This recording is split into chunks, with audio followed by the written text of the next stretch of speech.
Sambil kita tunggu teman-teman yang lain, kita buka. Bismillahirrahmanirrahim. Assalamualaikum warahmatullahi wabarakatuh.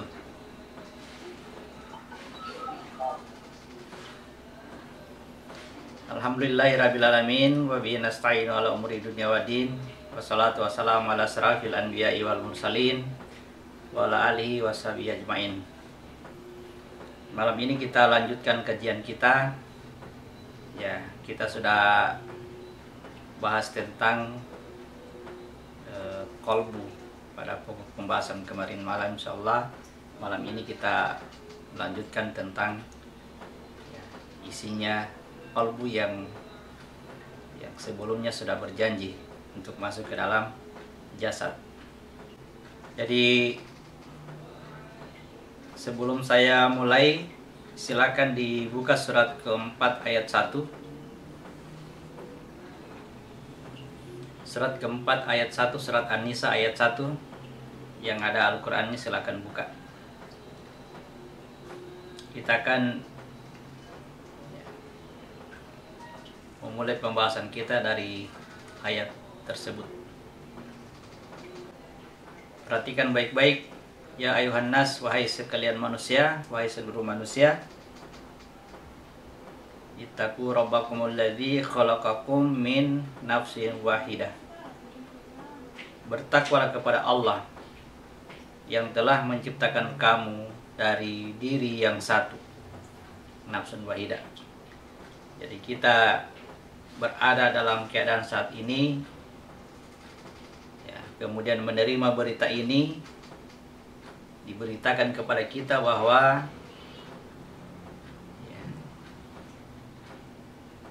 aku, ya, kembali ke diri kita sekarang, aku tercipta dari diri yang satu. Sekarang aku sudah tercipta. Sebelumnya itu berasal dari nafsun wahidah. Disebut nafsun wahidah, diri yang satu, artinya tidak berpasangan. Ya. Tidak berpasangan. Kemudian ya, jika dia tidak berpasangan, maka dia tidak disebut sebagai ciptaan. Di surat ke-36 ayat 36. Subhanalladzi khalaqal azwaja kullaha mimma tumbitul ard wa min anfusihim wa mimma la ya'lamun. Maha suci Allah yang telah menciptakan segala sesuatu berpasang-pasangan, baik yang ditumbuhkan oleh bumi, ya, jadi yang ditumbuhkan oleh bumi yang disebutkan di situ adalah apa yang ada pada jasad kita. Ya. Lalu kemudian apa yang ada pada diri mereka dipasangkan di situ ketika aku sudah mulai terhijab oleh cahaya, aku juga sudah mulai berpasangan. Dan apa yang mereka tidak ketahui, yang tidak ketahui masih banyak yang Allah ciptakan dan semuanya berpasang-pasangan. Dan ketika Allah mencipta pasti berpasangan. Maka ketika Allah menyebutkan nafsun wahidah, diri yang tidak berpasangan, maka ini adalah bukan ciptaan. Namun demikian, ya, meskipun dia dikatakan bukan ciptaan, Allah tidak menyebutnya sebagai Tuhan. Ya. Bertakwalah kepada Tuhanmu yang telah menciptakan kamu dari nafsun wahidah.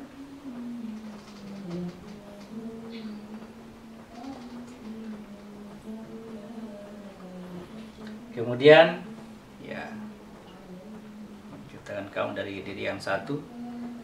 Ya. Ketika aku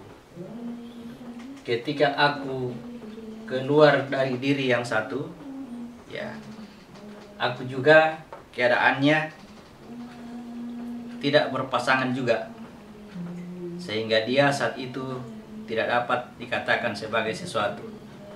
Ya, itulah saat-saat yang disebutkan, yang dijelaskan di dalam surat Al-Insan ayat 1, surat 76 ayat 1, dengan memulai kata hal ata 'alal insan, bukankah telah datang pada manusia, telah datang pada manusia, hinum minah dari lam yakun syai'an mazkura, saat dari waktu atau suatu ketika di mana pada saat itu dia tidak bisa atau belum lam yakun syai'an mazkura, belum merupakan sesuatu yang dapat disebut, ya. Lam yakun syai'an mazkura. Jadi pada kondisi seperti itu, aku juga tidak dapat dikatakan sesuatu, atau aku juga bukan ciptaan. Keluar dari yang bukan ciptaan, maka aku juga bukan ciptaan. Pada kondisi itulah terjadi peristiwa alastu bi rabbikum, ya, terjadilah pembicaraan antara Tuhan dengan hamba, saya katakan seperti itu, dibahasakan dalam Al-Quran dengan diri mereka. Apakah aku ini Tuhanmu? Qalu bala syahidna. Mereka mengatakan betul, ya, Engkau Tuhanku, kami bersaksi, ya. Perhatikan kondisinya ketika aku keluar dari diri yang satu, kemudian dari diri yang satu diciptakan pasangan, ya. Lalu kemudian dari diri yang satu dan pasangan ini, ya, dari diri yang satu dan pasangan diciptakanlah laki-laki dan perempuan yang banyak, ya, laki-laki dan perempuan itu semua yang berpasang-pasangan dengan jumlah yang banyak. Segala sesuatu yang berpasang-pasangan terciptalah pada saat itu, ya, semua yang berpasang-pasangan. Sehingga ada pasangan yang sangat penting bagi kita, yaitu pasangan kedua orang tua kita, ibu dan bapak kita, yang ditugaskan mereka untuk membuat jasad, ya, jasad ini diciptakan untuk aku tadi yang sudah berjanji, ya. Sekarang kita analisa keberadaannya aku. Ternyata aku telah ada meskipun belum dicipta, belum masuk ke dalam jasad. Aku telah ada sebelum segala sesuatu yang lain ada. Aku telah ada sebelum segala sesuatu yang lain ada.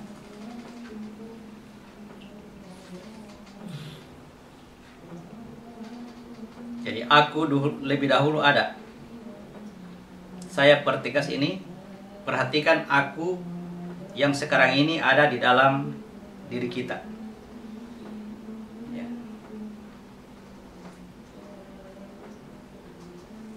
Anggap sekarang aku adalah sendiri, ya. Anggap sekarang ini aku itu sendiri, ya. Lalu perhatikan aku yang ada dalam diri kita sekarang, dalam keadaan sendiri ini. Ternyata aku itu telah ada sebelum Allah menciptakan seluruh alam semesta.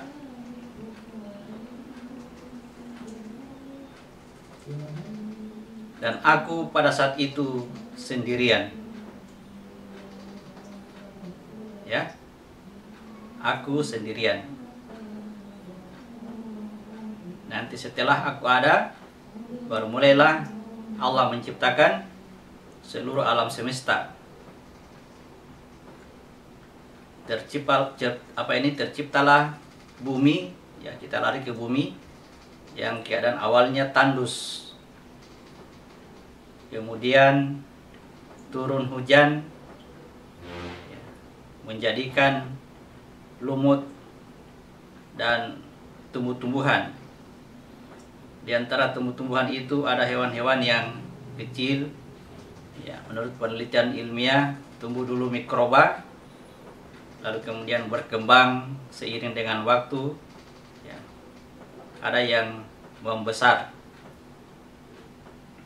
ada yang semakin besar, semakin besar dan semakin besar hingga ada salah satu perencanaan Allah ketika menciptakan alam semesta itu, ada satu target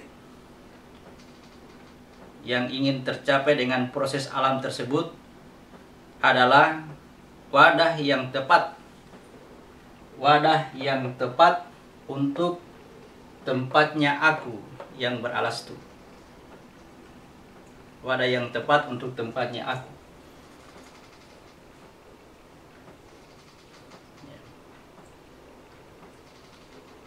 Jadi untuk wadah ini kita lihat kedua orang tua kita, ibu dan bapak kita. Kita lihat lagi di atasnya ya, orang tua dari orang tua kita atau nenek kita. Ya, jadi mereka itu diperuntukkan untuk membuat wadah atau jasad yang tepat sebagai tempatnya aku. Jadi yang ingin dicipta oleh Allah adalah aku ini, ya. Aku yang tadinya bersifat gaib, yang sudah beralastu, ya, dibuatkan wadahnya melalui proses alam yang sangat panjang. Sampai suatu ketika aku ini dizahirkan atau dilahirkan. Ya. Ketika aku telah tepat memiliki wadah yang sudah dirancang oleh Allah, yang sudah tepat pada saat itu, ya, aku yang sudah berjanji tadi dihijab oleh cahaya. Ini yang disebut dengan ruh. Jadi saya mulai dulu pembahasan tentang kajian kita, kemudian kita beri waktu yang lama, kurang lebih 1 jam untuk tanya jawab, dengan harapan supaya materi yang tersampaikan bisa dipahami. Ya, meskipun sebelumnya kita sudah melihatnya atau mendengarnya dari YouTube, mudah-mudahan penjelasannya lebih jelas lagi, dipermantap lagi. Ya. Baik, saya ulang, saya lanjutkan. Maksud saya, ketika aku sudah mengatakan bala syahidna, ya, maka di antara dua saya katakan tanda kutip ini, kata dua ini sebenarnya tidak boleh terjadi, karena ini masuk kepada wilayah penjelasan, ya, antara Tuhan dan hamba tadi. Ketika sudah berjanji dan salah satunya mengatakan siap sebagai hamba, maka sang hamba itu dihijab oleh cahaya, ya. Dalam dimensi ini, ya, aku berdimensi ruh. Aku, ya, diceritakan melalui kisahnya Nabi Isa. Ya, aku diceritakan melalui kisahnya Nabi Isa. Kalau tadi ketika aku dalam keadaan sendirian, pertama kali ketika aku bersendirian, hanya sendiri, tidak ada yang lain, belum ada makhluk-makhluk Allah yang lain, belum ada ibu dan bapakku, belum ada nenekku dan sebagainya, ya. Lalu aku ini dikisahkan melalui kisah Nabi Adam. Ya, kisah Nabi Adam dalam Al-Qur'an menceritakan tentang keadaan aku pada saat itu masih dalam sendirian, ya. Kemudian ketika aku dihijab oleh ruh, ya, keadaan ini diceritakan melalui kisah Nabi Isa. Ya, ruh inilah yang ditiupkan masuk ke dalam jasad, ya. Atau dibahasakan ruh inilah yang dizahirkan atau yang dilahirkan. Jadi bahasa kita, Isa dilahirkan, ya. Bisa dilahirkan. Namun sebelum dia masuk ke dalam jasad kita untuk dilahirkan, untuk dinyatakan, ya, ruh ini dibuat penyempurnaannya. Keserupaannya inilah yang masuk ke dalam jasad kita. Dalam bahasa lain, keserupaan inilah yang tersalib, ya, yang tersalib pada jasad. Namun ruh inilah yang menjadikan jasad ini yang tadinya buta bisa melihat, yang tadinya tuli akhirnya bisa mendengar, yang tadinya kulitnya ini sangat dalam bahasa ya yang dibahasakan berpenyakit kusta berpenyakit sopak ya, akhirnya karena ruh akhirnya menjadi mulus ya. Pada kesimpulannya jasad tadi yang tadinya mati akhirnya hidup. Jadi tugas Nabi Isa seperti itu, menghidupkan orang mati, membuat melihat orang buta, membuat mendengar orang tuli, menyembuhkan penyakit sopak ya, menyembuhkan penyakitnya orang yang gila. Artinya kehadirannya Isa membuat otak kita bekerja ya, akhirnya keadaan jasad kita ini tidak lagi seperti binatang, tetapi menjadikan dia bernilai manusia. Artinya dia memiliki akal dan ya berbudaya. Itulah fungsi kelahirannya Isa ya.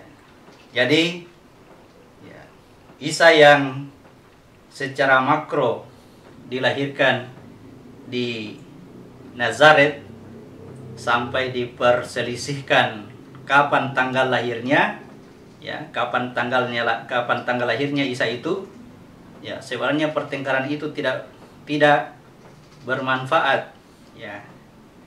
Seandainya ditanyakan kepada saya, jawaban saya akan berbeda ya. Apabila ditanyakan kepada kalian, jawaban kalian juga pasti berbeda ya. Kalau saya ditanya kapan Isa dilahirkan ya, maka saya jawab sesuai dengan tanggal kelahiran saya. Kalau ditanya kepada Anda kapan Isa dilahirkan, maka jawabannya seharusnya sesuai dengan tanggal kelahiran Anda.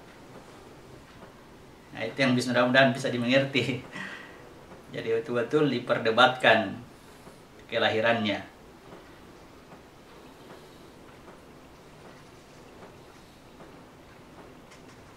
Oke ya.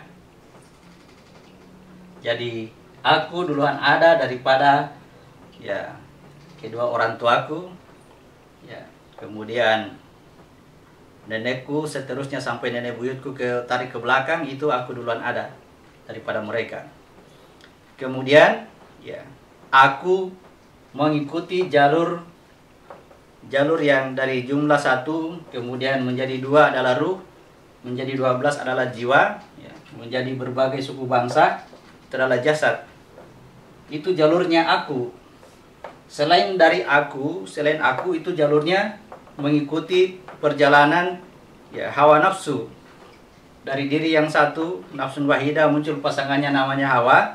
Dari keduanya disebut dengan hawa nafsu. Terciptalah segala sesuatu yang berpasang-pasangan ya. Sampai tadi muncul kedua orang tua kita, ibu bapak kita, nenek buyut kita, tarik ke belakang seterusnya. Kemudian begitu pula kalau ditarik ke depan ada adik kita, ada istri kita, ada anak kita, ada cucu kita, semuanya melewati jalur hawa nafsu. Jadi selain aku, maka orang lain melewati jalur hawa nafsu. Hanya aku satu-satunya yang melewati jalur alif lam ha. 1, 2, 12 banyak. Kira-kira bisa dipahami ya. Ya, jadi semuanya yang lain itu diciptakan atau diadakan hanya untuk aku. Ya. Jika bapak ibuku, nenekku, nenek buyutku dan sebagainya, mereka itu dicipta untuk mengadakan keberadaannya aku, untuk menyatakan keberadaannya aku. Lalu kemudian ada adikku, ada istriku, ada anakku, ada cucuku dan sebagainya, menyatakan agar aku bisa menjalankan tugas kekhalifahanku kepada mereka. Jadi mereka dalam Al-Quran disebutkan bahwa mereka itu hanyalah sebagai ujian bagimu ya. apa yang ada, orang-orang yang ada di sekitar kita itu hanya sebagai ujian. Oke, direnungkan dulu, direnungkan kembali tentang keberadaannya aku, ya, sampai kita akan berkesimpulan bahwa manusia itu sebenarnya hanya satu, dia adalah aku. Lalu Allah menciptakan segala sesuatu yang lain untuk aku. Allah menciptakan alam semesta untuk aku. Demikian pula nanti, ya, pada akhirnya kita akan kembali. Apakah kita akan ke surga atau ke neraka? Semua itu hanya untuk aku, yang lain tidak. Ya, yang lain tidak, hanya untuk aku. Maka perhatikan aku itu, ya. Perhatikan aku yang ada di dalam dirimu. Selain itu adalah ujian bagi aku. Akhirnya Allah menurunkan Al-Quran sebagai petunjuk. Petunjuk itu untuk siapa? Untuk aku, ya.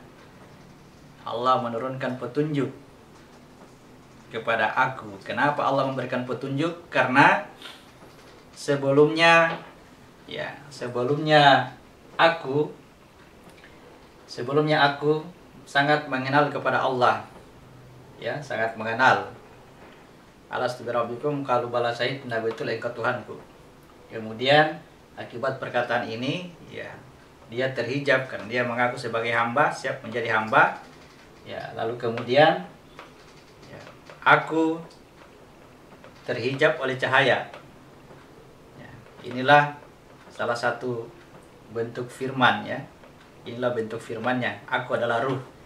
Ya. Maka sebutannya ditiupkan. Artinya keluar dari, ya, kesannya keluar dari mulut. Jadi bukan diberikan ruh atau dititipkan kepadanya ruh, melainkan ditiupkan. Ya, artinya wilayah ruh adalah wilayah pada diri kita ini adalah wilayah surga. Ya. Kemudian, ya, sebelum masuk ke dalam jasad, dia dibuat keserupannya.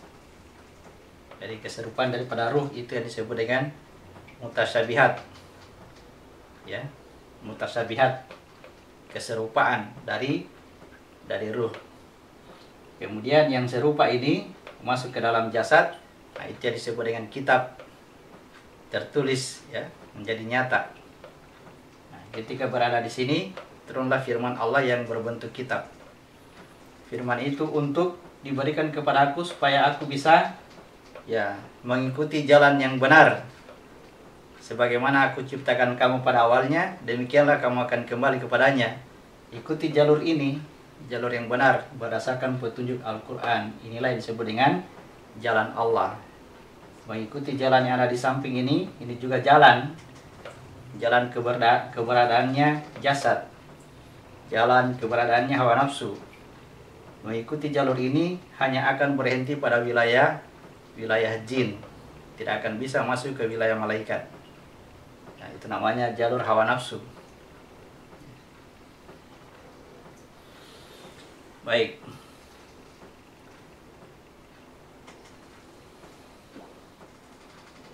Bagaimana caranya untuk mengenal aku melalui sholat atau melalui praktik sholat. Jadi praktek sholatnya diajarkan melalui petunjuk Al-Quran itu, ya, melaksanakan praktek sholat mengajarkan kita untuk bisa berjalan pada wilayah jasad kita atau makam Ibrahim kita. Ditunjuklah jalan-jalan di dalam jasad kita ini, dibahasakan di bumi itu ada jalan, silakan kamu berjalan pada bumi itu. Ya, dengan berkata yang lain, tempuhlah penjuru langit dan penjuru bumi. Ya, lakukanlah pada jasad kita menurut petunjuk Al-Quran dengan janji Allah. Kalau agama Ibrahim tepat, ya, silakan berdoa, silakan bermohon. Allahumma sholli ala Muhammad wa ala ali Muhammad kama sholaita ala Ibrahim wa ala ali Ibrahim. Ya, selamatkan Muhammad, kembalikan dia kepada fitrahnya. Maka jika Allah ridho dan kita juga ridho, diperjalankanlah ini untuk bisa kembali kepada fitrahnya menurut agama Ibrahim tadi, menurut rumus agama Ibrahim, benar pada jalur Ibrahim, maka ya, Allah akan memperjalankan Muhammad menurut jalur itu. Ya, dengan janji Allah akan memperlihatkan seluruh tanda di seluruh penjuru segenap ufuk dan juga pada dirimu. Ya, sampai suatu ketika kamu akan mengatakan bahwa ini adalah al-haq, ini adalah kebenaran. Al-haq itu ketika kita sudah mencapai wilayah ruh. Ya, kalau sudah mencapai wilayah ruh, ya, maka aku sangat dekat untuk dilanjutkan perjalanannya, ya. Nah, ketika kita sudah mencapai wilayah ruh, nah ini kemungkinannya hanya ada dua. Kalau sudah diperlihatkan secara keseluruhan, kemungkinannya hanya ada dua. Yang pertama, ya, diperlihatkan seperti itu sebagai tanda kiamat atau tanda kematian.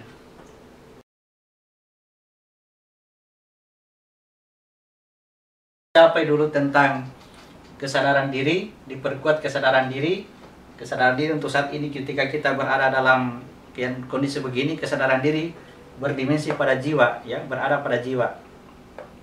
Nah, ini sedangkan pada jasad itu kekuatan hawa nafsu, ya. Jadi hawa nafsu menjadi pemimpin atau kesadaran diri yang menjadi pemimpin. Kalau kesadaran diri yang menjadi pemimpin atau jiwa menjadi pemimpin, dia mampu mengendalikan kekuatan hawa nafsu yang ada pada jasad. Tetapi kalau dia lemah, maka dia akan dipimpin oleh hawa nafsunya. Ya. Iya, mau bertanya, Ustaz. Itu kan biasa kalau misalkan ada orang meninggal begitu, banyak yang ada namanya mendoakan jenazah. Ya. Mendoakan jenazah. Nah, apakah mendoakan jenazah itu doanya bisa sampai ke jenazah itu atau bagaimana, Ustaz? Jadi mirip pertanyaan yang sebelumnya tadi, ya, mirip pertanyaan. Ya, mirip. Itu adalah tanda, ya. Itu tanda. Sebenarnya ketika kita mendoakan keselamatan orang lain, sebenarnya doa itu kembali kepada diri kita. Jenazah yang kita doakan itu sebenarnya jenazah yang ada dalam diri kita sendiri. Ya. Keselamatan orang ini, keselamatan orang yang kita doakan itu adalah keselamatan diri kita sendiri. Saya mudahkan saja, anggaplah ini orang tua kita. Ya, kita doakan keselamatan kedua orang tua kita. Itu sebenarnya keselamatan kepada diri kita. Kalau kita selamat masuk surga, di akhirat nanti kita mendapatkan jasad yang sempurna surga, maka setiap keinginan kita akan terpenuhi. Ketika kita ingin melihat di mana tempatnya orang tua kita akan dinampakkan orang tua kita itu bahagia. Ya, orang tua kita surga. Anak kita yang meninggal tadi surga. Semuanya gembira, ya, semuanya bergembira. Jadi yang ada di sekeliling kita ini adalah tanda-tanda. Saya sering dengar kata kesadaran itu, Pak Ustaz, kesadaran. Apakah kesadaran itu hanya sekedar pemahaman saja, kita paham, ataukah ada, kalau di dalam ilmu psikologi kan ada namanya alam bawah sadar, alam sadar, apakah itu ada hubungannya dengan itu? Apakah kesadaran itu istilahnya apa ya? Atau kita memahami gitu ya? Karena ada juga orang bilang akal itu sebagai panglima, bukan kesadaran itu. Nah, itu yang saya masih agak... Ya, boleh. Makasih, Ustaz. Jadi saya sebut itu sebagai pembahasaan, ya, pembahasaan, penyebutan dalam bahasa. Yang disebut dengan sadar paling tinggi itu adalah ketika aku ini masih murni, diriku itu murni, tidak ada yang mempengaruhinya. Katakanlah belum terhijab oleh cahaya, belum terbuat keserupaannya dan belum masuk ke dalam jasad. Jadi kata sadar itu adalah aku. Ya. Jadi ketika aku masuk ke dalam jasad, maka sadar ini akan dipengaruhi oleh kemampuan yang ada pada jasad. Jadi keberadaannya kesadaran ini tetap dia stabil, tidak mengalami perubahan. Tetapi ketika masuk ke dalam jasad ini sangat dipengaruhi oleh kondisi jasad ini. Jadi sebelum masuk ke dalam jasad dia harus menerima namanya serah terima amanah. Dia sudah tahu persis keadaan jasad ini yang akan dia tinggali ini. Nah, ketika dia masuk ke sini, ya apakah sadarnya itu tinggi sekali atau tidak tergantung ini di jasad kita. Nah, adapun yang saya sering dengar kata-kata bawah sadar itu adalah ketika orang melakukan sesuatu kebaikan itu tanpa lagi dipikirkan atau di secara psikologis tadi yang kita masuk, dan itu bukan bidang saya. Itu sudah masuk kepada keilmuan seorang khalifah. Seorang khalifah itu artinya ada orang yang memahami tentang keilmuan seperti ini, ya. Kesadaran itu sumbernya, ingat itu saja yang saya sampaikan, bersumber dari aku yang secara murni, ya. Ada yang mengatakannya sebagai akal dari kata yakilun, padahal itu sudah proses bekerja. Yakilun itu sudah proses bekerja. Yang murni itu, sadar itu adalah aku sendiri. Sebuah kesadaran, jadi pembahasannya. Jadi bagaimana caranya supaya bisa sadar? Artinya kalau kita pahami tadi perkataanku, berarti sama saja saya katakan bagaimana caranya supaya aku yang ada dalam jasad ini mampu mencapai aku yang murni atau kembali kepada fitrah. Diajarkanlah sholat. Jadi sholat itu meningkatkan kesadaran. Ya. Sholat itu meningkatkan kesadaran. Jadi Al-Quran melalui petunjuknya, dengan petunjuk Allah ini, dia menjelaskan tentang keberadaannya aku ini sampai masuk ke dalam jasad. Ya, ditunjuklah di situ dia zalim dan bodoh. Ketika dia akan kembali kepada kesadarannya, dia akan mengalami beberapa rintangan, halangan dan sebagainya. Diajarkan dengan sholat, lakukan ini, lakukan ini, lakukan ini, menurut Al-Quran supaya mencapai kembali aku yang asli, yang tidak dapat dikatakan sesuatu. Oke ya. Jadi kata-kata penyebutan pembahasaan yakilun atau yafkahun, memahami, berakal dan sebagainya, itu sudah melalui proses pekerjaan. Sedangkan kata sadar dari aku ini, keberadaannya mutlak, tidak mengalami perubahan, tidak mengalami stabil. Nah, jadi yang mempengaruhinya adalah kenapa ada yang pintar sekali, ada yang sedikit pintar, ada yang bodoh, itu tergantung wadah ini, tergantung jasad ini. Ya. Jadi kalau bahasanya ada orang yang gila, itu adalah orang yang tidak ada akalnya atau orang yang tidak sadar. Sebenarnya kesadarannya ada, tetapi penghubung antara kesadaran itu dengan jasadnya ada yang rusak sehingga tidak bisa sampai ke sana. Kesadarannya itu tetap ada, nilai manusianya tetap ada. Hanya jasadnya ini yang sakit sehingga tidak mampu menembus hubungan antara dirinya dengan jasad.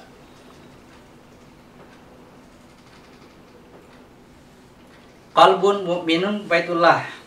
Jadi kata qalbu itu, kembali pembahasan yang kemarin, kata qalbu itu ada di kepala. Ada di kepala ini ya. Yang ada di bawah ini adalah, ya ini ya, masih ada gambar ya.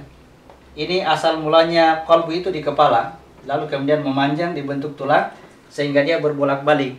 Akibat dia berbolak-balik inilah disebut dengan qalbu. Awalnya dia adalah mudghah. Inna fil jasadi mudghah. Jadi kalau ditanya di mana tempatnya kalbu, di dada atau di kepala, pusatnya di kepala, lalu dia berbolak-balik sampai ke bawah.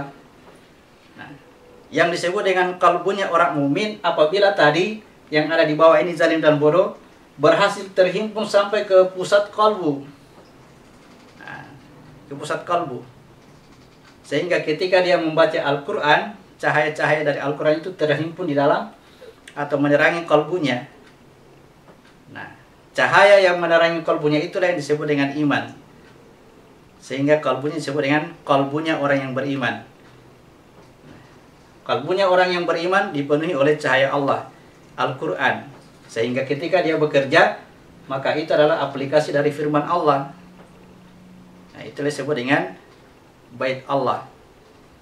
Jadi seluruh pekerjaan yang dilakukan oleh orang yang beriman ini adalah pekerjaannya Allah. Sehingga dia sendiri tidak pernah sama sekali mengakui tentang pekerjaan-pekerjaan itu.